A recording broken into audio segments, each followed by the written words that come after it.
Your voice doesn't sound like someone who writes laws. It sounds more like you're telling a story on a front porch.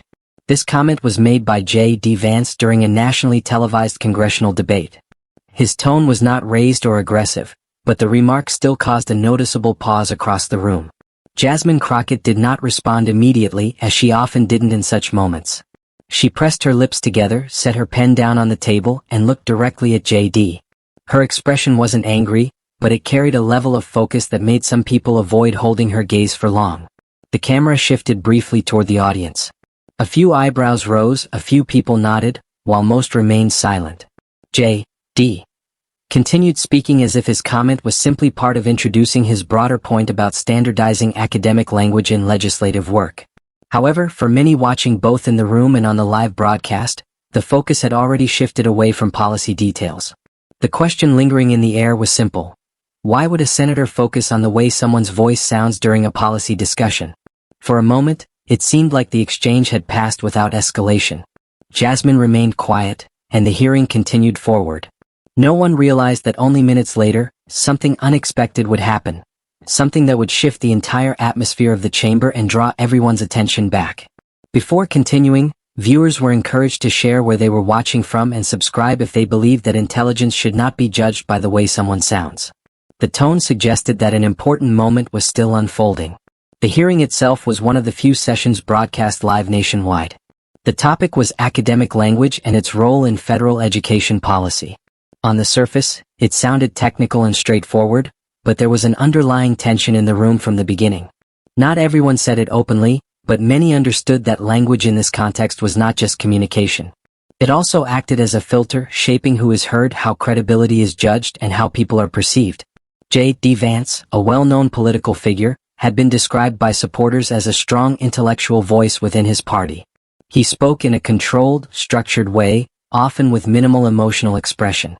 To some, this came across as logical and precise. To others, it felt overly rigid or detached.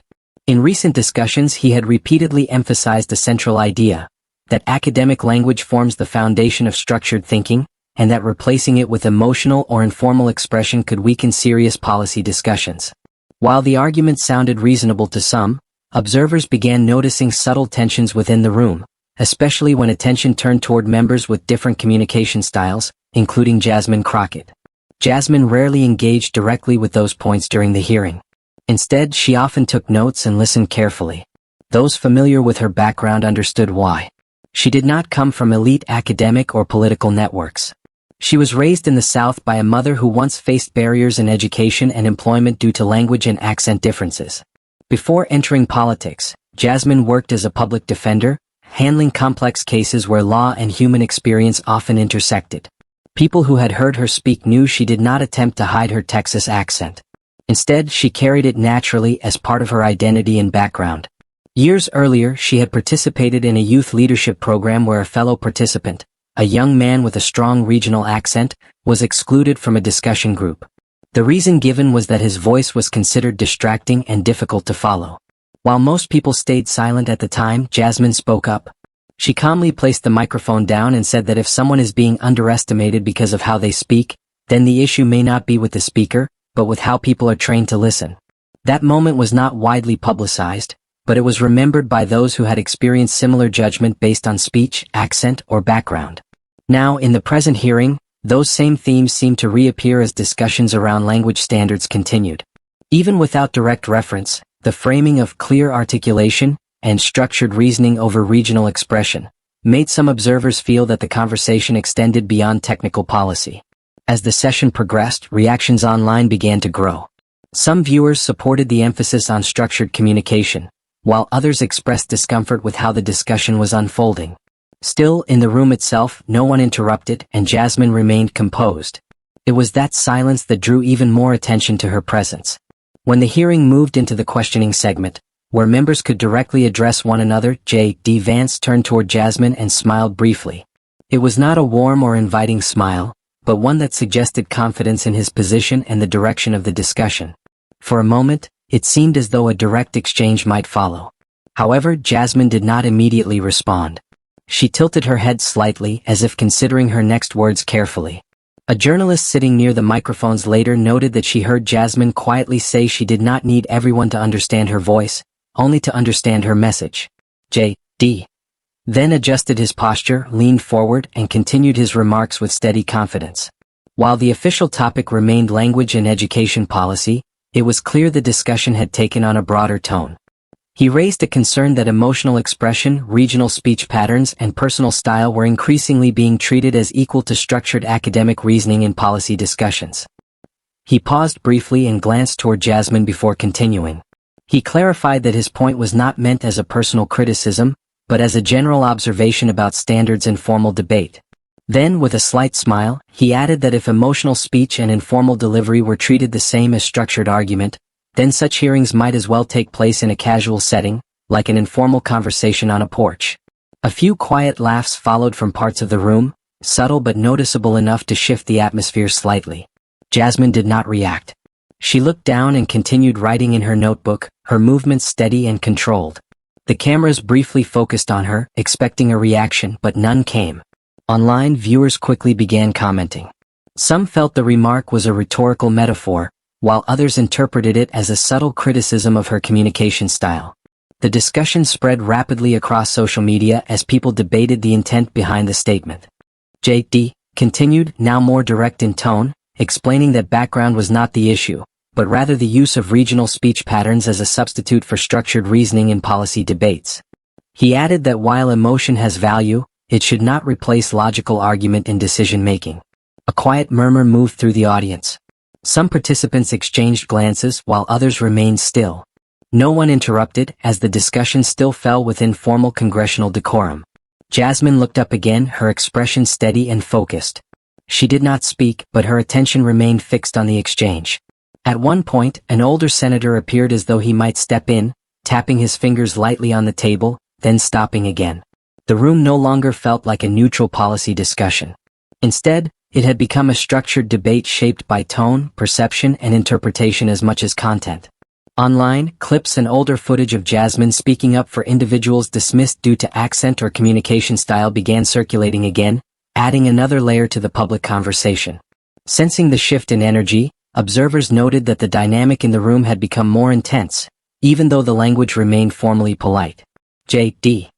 then adjusted his tone slightly and continued, stating that he had personally worked to refine his own pronunciation and reduce regional inflection, not out of embarrassment, but to better meet expectations in national-level communication. He concluded by suggesting that individuals with similar experiences might understand why adapting speech for formal settings can sometimes be necessary. Sometimes it can be resistance to growth, he added. A soft reaction came from a young woman in the second row. She looked toward Jasmine, almost waiting for any visible response. But Jasmine remained completely silent. Then something unexpected happened. A hand went up from the back of the room. It was not a senator or a moderator, but a young student sitting quietly in the last row. The host paused immediately. "I'm sorry, this is not an open floor for public input," he said. But the student still spoke calmly and clearly. He asked, "Senator Vance, were you removed from the 2003 debate semifinals after an emotional reaction linked to criticism of your Appalachian accent?" The room instantly went silent. J.D. Vance stopped speaking. The moderator quickly tried to redirect the hearing back to order, but the question had already settled heavily over the chamber. For the first time, Jasmine looked up. Her expression was not emotional, but observant and focused. J.D. did not answer. He took a breath but remained silent. At that moment, an education reporter posted online, referencing public records from 2003 debate competitions, suggesting that J.D. Vance had stepped away from a semifinal round after criticism related to regional speech patterns. The post spread quickly and triggered widespread discussion. Online reactions surged almost immediately. Some users questioned whether personal experiences with accent bias could influence how people treat others later. Others noted that speech style does not reflect intelligence, but may reflect lived experience and background. Inside the chamber, J.D. did not continue speaking for a moment. A second passed, then another. The silence became noticeable. After what felt like a long pause in the hearing, Jasmine finally opened her notebook. She did not look at J.D. or the cameras. She simply read a passage she had once used during her early legal career as a public defender. "We do not choose where we are born, but we can choose how we use our voice. To build or to break." I choose to build even if I speak with my mother's accent. The room stayed completely quiet. No applause followed. No interruptions came. Even J.D. Vance could not immediately resume as if nothing had happened. A heavy silence filled the chamber. Not a single person spoke. Even small sounds like shifting papers or movement in seats seemed to disappear. Jasmine remained composed, her hand resting on her notebook. For the first time she was not writing anything.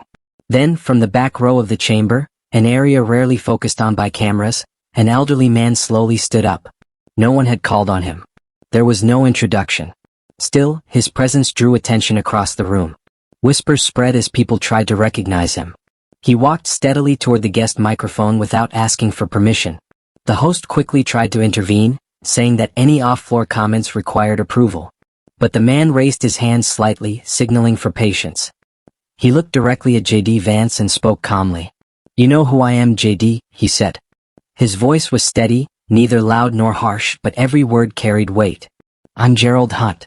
I used to be your debate coach. I'm not here to take sides. I'm here because I don't want you to lose yourself again." The room froze. J.D. did not look away, but his grip on his pen tightened. Gerald Hunt continued, speaking with calm authority. He explained that in 2003 J.D. had been eliminated from a debate semifinal not because of weak arguments, but because his Appalachian accent was judged as distracting in an academic setting. He recalled how J.D. had been deeply affected at the time, even expressing that he wanted to change the way he spoke so others would take him more seriously. The coach reminded him that he had once advised J.D. not to erase his natural voice, but to use it wisely in the right spaces. Then he added that it appeared J.D. had taken a different direction over time. He turned slightly toward Jasmine and added another detail. He remembered that the first protest he ever saw regarding regional speech bias at that tournament had come from her. At that moment, attention in the room shifted toward Jasmine. She lifted her head slightly. Her expression was calm, steady, and quietly firm, without pride but with recognition. J.D. lowered his gaze. Gerald Hunt then addressed the room. He clarified that he was not there to comment on policy, but to emphasize a broader point. A voice does not define intelligence. What matters is how people use their voice, whether to uplift others or diminish them. The room remained silent. No one applauded. No one interrupted. Even those who had strong opinions earlier stayed still. The coach gave a small nod and returned to his seat without waiting for permission. His steps were slow, and the atmosphere in the room remained tense and reflective. The main camera followed him, but not quickly enough to capture JD's expression as he watched his former coach. There was no confidence in his face, only recognition and thought. Jasmine quietly closed her notebook. She did not signal anything, nor did she speak, but her presence remained steady and composed. After Gerald Hunt sat down, the chamber stayed silent. Not because there was nothing to say, but because no one immediately chose to speak. J.D. Vance sat still, now the center of attention in a different way, under quiet scrutiny rather than active debate. No accusations were made, but the earlier narrative had shifted. The camera then moved toward Jasmine. She sat with her hands resting calmly on the table, stabilizing her posture and the mood of the room. The moderator prepared to close the session, but a soft cough broke the silence. An elderly senator slowly stood up from the panel side. Senator Lloyd Camden, a longtime conservative voice from Kentucky, was known for his firm stance on education policy and traditional standards. He had rarely supported ideas about linguistic flexibility. But now he spoke in a low and steady voice. "I am the oldest person in this room," he said. "For many years I saw the Appalachian accent as something to overcome. But after today, I believe it is time we learn to listen differently." The statement surprised the entire chamber, not because it was loud but because of who said it. J.D. turned toward him in disbelief. But Senator Camden did not look at J.D. or Jasmine. He continued speaking, almost as if reflecting aloud. He admitted that decades earlier he had dismissed a staff member over a pronunciation mistake, believing that correctness in speech was tied to capability. Now he expressed regret for judging people based on how they sounded rather than what they contributed. A few quiet breaths moved through the room. J.D. closed his eyes briefly. Jasmine lowered her head slightly, not in reaction, but in calm acknowledgement of what had been said. Online, viewers quickly reacted as the live stream reached hundreds of thousands of viewers. Clips of the hearing spread rapidly, showing moments of silence, reflection, and shifting perspectives. The discussion expanded beyond the chamber. Some media outlets began re-editing segments, while online debates grew around language, bias, and perception in public discourse. Jasmine, however, did not release any statement. When asked for comment, her office simply replied that there would be no interview, as the message had already been expressed during the hearing. Later, images from the session circulated widely, showing Gerald Hunt speaking in the center of the room, with Jasmine seated calmly in the background. The image carried no caption, yet it was shared extensively.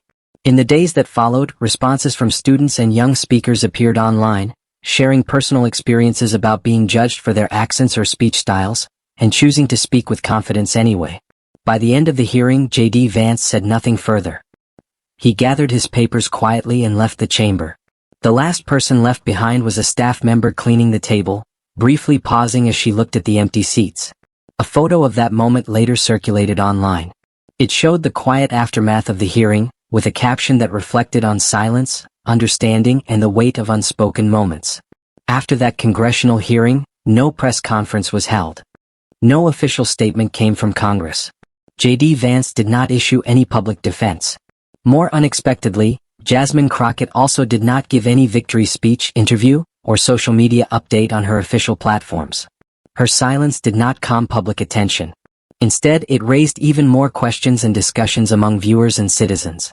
That afternoon, in a high school classroom in North Carolina, Teresa Monroe's social studies class canceled a planned test and instead watched a replay of the hearing. After the moment when Mr. Gerald Hunt stood up, a student raised his hand and asked why he had not spoken earlier. He questioned why, if he was J.D. Vance's coach, he had not warned him before. The teacher did not answer right away. She rewound the video and replayed the moment when Gerald Hunt stood in the chamber. The room had gone completely silent, and no one had stopped him or interrupted him. Then she calmly responded, explaining that some messages are only believed when they are delivered at the right moment. The class became quiet after that. A student slowly removed his headphones, folded them, and said nothing. There was no formal ending to the lesson that day. However, by the next morning, nearly 60 11th grade students had submitted reflections about how regional accents can influence how teachers and others evaluate ability. In the same school, 3 teachers later issued public apologies for previously criticizing students' pronunciation without fully considering its emotional impact. In California, a university professor organized a seminar titled, "Intelligence is Not Measured by Pitch," which attracted over 700 students. In Texas, Jasmine Crockett's home state, a community college launched a semester-long course called Voice is Identity: How Not to Police It. On social media, a TikTok trend began under the hashtag #TellKenYourTrueVoice. Young people posted videos speaking in their natural regional accents, often including Jasmine's quote from the hearing, "I don't need everyone to understand my voice. I just need them to understand what I'm saying." The hashtag #VoicesIQ gained millions of views within just a few days. At the same time, criticism and controversy also increased. Eagle News, the network that had previously edited Gerald Hunt's remarks, faced strong backlash for its coverage. An internal reporter resigned and leaked an email from a senior editor stating that they could not allow J.D. Vance to appear as someone emotionally affected, as it would weaken his public image of discipline. This leaked message quickly spread online and sparked public outrage. Many viewers called for boycotts of edited or selective media coverage. Soon after, a group of former Eagle News staff launched a YouTube channel that uploaded the full, unedited hearing under the title, "The Truth Doesn't Need Editing. It Just Needs to Be Left Intact." The video reached millions of views within 2 days. 1 week after the hearing, J.D. Vance appeared briefly at a local press event. He did not directly address the incident, but made a short reflective statement. He said he once believed changing or softening his regional accent was necessary to be taken seriously, but now he was beginning to question that idea. He also added that, at times, he may have needed someone to stand up the way Jasmine did. The statement was not widely covered by major media outlets, but a student recorded it and uploaded it to Reddit. Within 24 hours, it received hundreds of thousands of interactions. One of the top comments pointed out the irony of someone changing their voice to be heard, only realizing later the importance of authenticity when someone else holds onto theirs. Meanwhile, public attention remained focused on Jasmine Crockett. People continued waiting for a response, statement, or clarification. However, none came. Instead, her office posted a single image on her official platform, an empty microphone under soft lighting on the table where she had been seated. There was no caption, no explanation, and no branding. Thousands of comments followed, with many users writing that sometimes silence can be more powerful than words. At a political symposium at Columbia University, a student asked whether Jasmine Crockett could be considered the winner of the situation. The professor responded carefully, saying he was not certain, but added that after the hearing the use of regional accents as a criticism or insult had noticeably decreased. The audience applauded, but the person most central to the discussion remained silent throughout. When a conservative publication requested an interview to clarify comments made by Gerald Hunt, Jasmine's office issued a brief written response. It stated that she does not debate accents and instead uses her own voice to support those who are no longer able to speak freely. Around the same time, in a community center in Mississippi where Gerald Hunt once taught, an old sign that had previously been removed was quietly restored. It read, "Debate is not for winning. It is for learning how not to harm." A student later took a photo of the sign and shared it online. It went viral after being paired with a message about a young boy who had once avoided speaking due to his accent but later gained confidence in class. There was no final celebration after the hearing.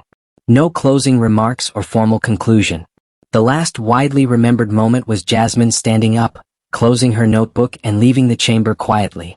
She walked past the tables as cameras followed her, but she did not look toward them or acknowledge the attention. Outside the chamber, people waited to speak with her, but she did not respond. She entered a waiting car and the vehicle drove away. Her destination was not made public. The next day, an image of her leaving the building circulated widely.